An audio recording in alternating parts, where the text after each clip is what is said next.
بسم الله الرحمن الرحیم.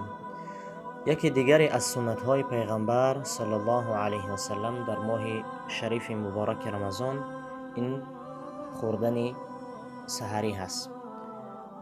پیغمبر صلی الله علیه و سلم میفرمایند تسحروا فإن فی السحور برکة. سحر خوراک بکنید زیرا ای که در سحری یعنی در خوردن سحری برکت هست.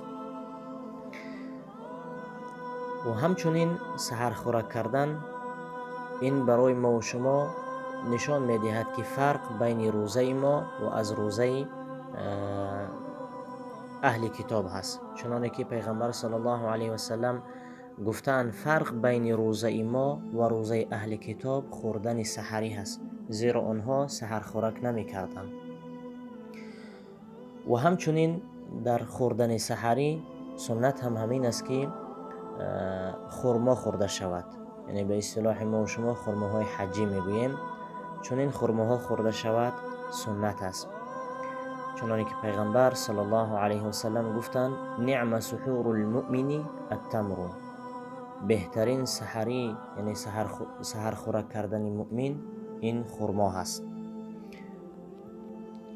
البته کسانی که نمیتونن یا اینکه اشتهای خوردن ندارن برای سحر، حداقل یک نوشیدن آب هم بنوشند تا اینکه سنت پیغمبر صلی الله علیه و سلم را زنده بکنن و رحمت و برکت را در زندگی خود نائل بگردند. پیغمبر صلی الله علیه و سلم در حدیثی گفتند که خوردن سحری برکت هست و اون را ترک نکنید. و اگرچند که نفری از شما قادر باشد یا تواند یک خوردنی آب هم بنوشد، یعنی اگرچند که شما نمیخواهید خوردن یا که نمیتوانید یا که اشتها ندارید، حداقل یک نوشیدنی آب هم بنوشید تا اینکه از برکت سحر خوراک محروم نگردید.